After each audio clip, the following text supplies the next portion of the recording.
মেনুতে প্রথমেই ছিল ক্রিস্পি চিকেন আর তার সাথে স্যালাড। ক্রিস্পি চিকেনটা অনুষ্ঠান বাড়ির খেতে কিন্তু বরাবরই ভীষণ টেস্টি হয়, আর যেহেতু এটা আগে থেকেই সসে টস করা ছিল তাই আলাদা করে আর সস দেওয়া হয়নি। একটু করে পেঁয়াজ আর ক্যাপসিকাম নিয়ে ক্রিস্পি চিকেনটার সাথে খাচ্ছিলাম, ভীষণ টেস্টি লাগছিল। এইদিকে স্টার্টারটা খাওয়া শেষ করতে না করতে পাতে পড়ে গিয়েছিল গরম গরম ভাত আর তার সাথে ভেজ ডাল। দাঁড়াও তোমাদেরকে তো একটা গুড নিউজ দেওয়াই হয়নি। তোমাদের প্রত্যেকের ভালোবাসায় আমার চ্যানেলে কিন্তু 5K সাবস্ক্রাইবার কমপ্লিট হতে চলেছে।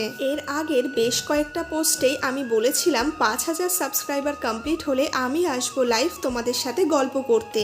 আচ্ছা, আমি লাইভ আসলে কে কে আমার সাথে আসবে গল্প করতে কমেন্টে কিন্তু অবশ্যই জানিও। আগের দিন আমার একটি ভিডিওতে পীয়ূষ, স্নেহা, মায়া, তৃষা এবং বাংলাদেশ বগুড়া থেকে সূর্য সাহা, তোমাদের সবাইকে অসংখ্য ধন্যবাদ আমার ভিডিওতে কমেন্ট করার জন্য। আজকে যে আমাকে কমেন্ট করে জানাবে তারা আমার লাইভ জয়েন করবে কিনা তাদের নাম আমি নেব পরবর্তী ভিডিওতে। তোমাদের সাথে কথা বলতে বলতে আর কমেন্ট পড়তে পড়তে এইদিকে চিকেন দিয়ে অলরেডি কিন্তু আমার খাওয়া শেষ হয়ে গিয়েছে। চিকেনটাও ভীষণ ভালো হয়েছিল খেতে। এরপরে শেষ পাতে আর কি ছিল, চাটনি, পাঁপড় আর মিষ্টি। ব্যাস এই দিয়ে কিন্তু আজকের ভুরি ভোজটা কমপ্লিট করেছি। কেমন লাগলো অবশ্যই জানিও।